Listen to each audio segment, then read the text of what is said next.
همیشه همه خانه توی خانه باشه در سفر دراز باشه همه داده رو دست و دولت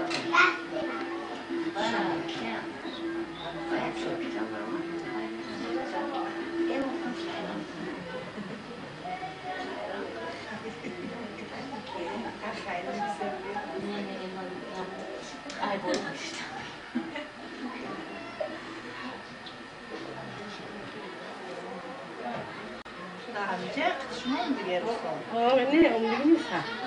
سونم داره سر هر سونم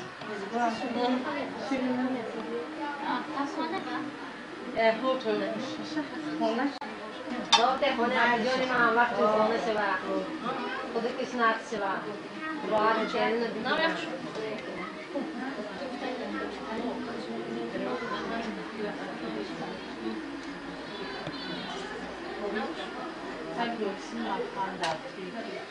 خیلی مبارک کلامش مبارکی توی کاش خدا جان همه عروس وقت و توجه میدن یه عروس شوخی شدن گذار وانی کنن اکثرات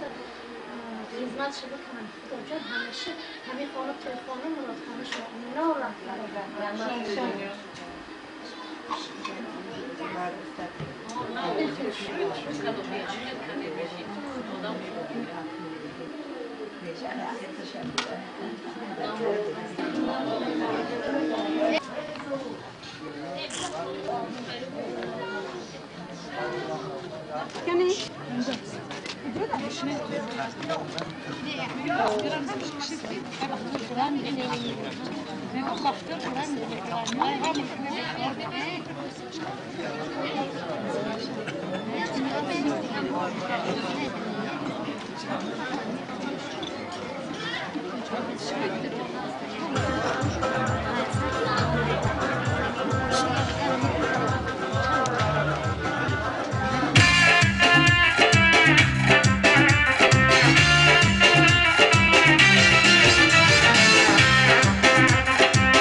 دوستان در توی فرزندان ما نوری دیده تاجی سر عالی گوهر مهمان ما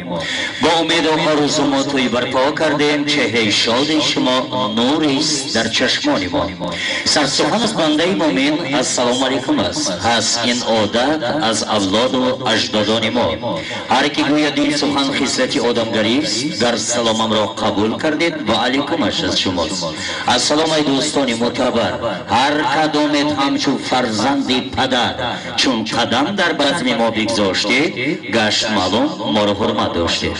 السلام علیکم پدران عالی قدر مادرای جگربند خویش و دوران یار و دوستان حد و همسایه آن شخصانی که امروز به مراد و مقصد با نیت پاکیزه در این عائله بسیار بزرگ در این عائله بسیار بمیر محبت این دو عائله که امروز با هم خدا شدن عائله سفر بیکوفا عائله قیوفا که با همه یک فرد مردم ناحیه خراسان و بیرون از آن این عائله ها معبود است و امروز دبلا جوار برادری عزیزمان جگربند عائله قیوفا دامادی عزیز ماست و نگار بانو خواهر کشیرین که خود از یک اولاد و اجداد بزرگ است امروز به این عائله همچون فرزند قبول شده و هر یک شما را به این بزم و تنتنه خوش آمدید میگم فرمودن که اخیر جمع آمد و اکی سید احمد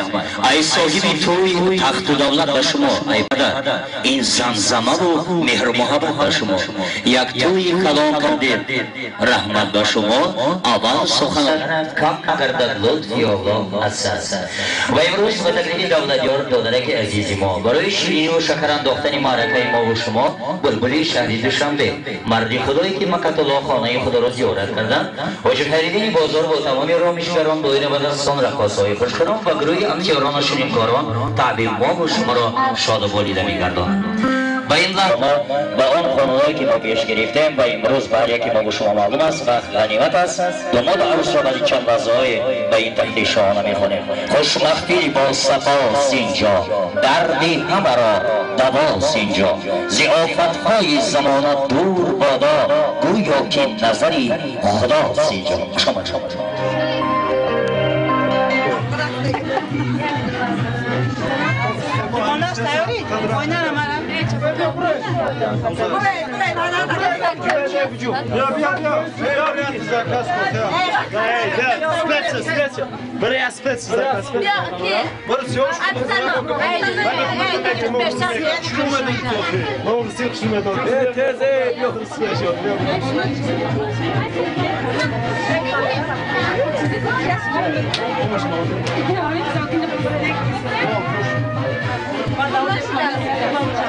دمایی شیده بخوافه روی تو بکرد